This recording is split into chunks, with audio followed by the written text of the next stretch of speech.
امن عزمني قبي لك مسبوق امن برق لميش ترسم انا بتصير ولا لا خو النبي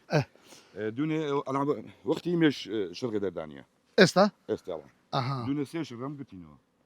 اوش احتمال او شرقه دردا شرقه واتا يعني كدر فرخي دكاتن زياده بينا اخوي ديت دري بله دير دارك دير امش ديخ منا وصدوقشكا يعني كدر فرخي دكاتن زياده بي كوكر ماري خوي دكاتن عين بالضبط ايش ماري خوي دكاتن شو قلت نوكي زحمنيا هي زور ناس انا اسانا احتياجي سيلو دادني مثلا صندوق شي عين الاوها بتار مش كده دخلنا به شان يدوش انا لو دادنين مش كده دخلنا احتياجي ربطو مش كاك مقصود دائما كدري اول شيء مش تمرش زول لسهنجيني او هنجيني اصلي او حاديه او شكل درايتي او نازم سي درايتي امني كريال يعني او كسي استابينه لدما بينتن كو بزاينتن مثلا كاك مقصود هنجيني شي باشي مش الشكل وقت خوي هي يعني تقريبا انا كابرن لما نجي تار حتى بصير ما نجي اتش بينت شكل بدي احتياجي بس لما نجي بينت بولاي وانا بدي يعني ضروري هذه بيدتي دي بيدتي اللي بقول وقت كي وهايا اجنامي شكل دفوتي هيزنا بخواتر بس ما شاء الله عليه لو جينجي كهمو دارو همو قري او دارانيا شيلينيا حتى ما نجي بينت شيلنابي بيشتري قديم دمانديت بابرن كوري هنجان دروز دكرت بداري غزي يعني داري بي اوا سويه بيدرين اما سويه بيدرين بيشان او صندوق نبوه استا بي ابو برين لو ما انا بي ابوه بيش سويه ابو باش ببي درس يعني كرت قريه انا داو مش كانت لكرت برام نزعتينا يعني بلا وين مش كاغا توشي نخوشي با هيت علاج نبو خلاص برام استا تواني تو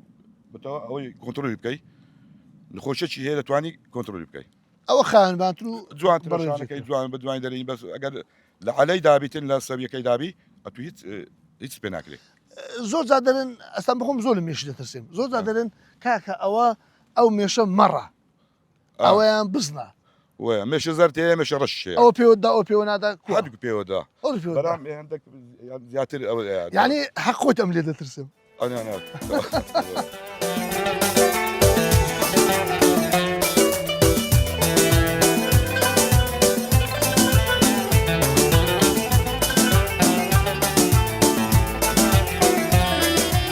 كاك مقصود اقول ما باسكي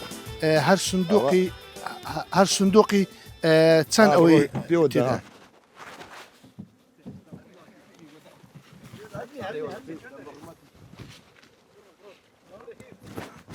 هاتم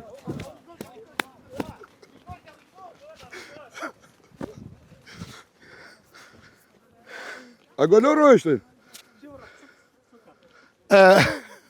والله بینە نانی خۆشەویست کو دەرێ شاڵاوی مێشان کات پێشی هەمان ئەم هەراتم بڕۆ ئەوە ئەگە ترس هاتە گۆڕێ ئەوە نیە ئەوە ئازایە و ئازانیە یەک لە کامێرەمانەکان دیارە کو دەرێ پێوەدا ئەوە جارە بریندارێکماندانە وەڵڵا کاکە ئەمن مێشەنگ بێتن کو دەرێ ئەمانم نییە بەخوای لاقەش دەکەمە دوو لاق ئەوە نیە لاقم دێشی چۆکم دێشتن ئەجوا هوردا قوتمان سەعب دەکاتەوە وەرنەوە کاکە وەرنەوە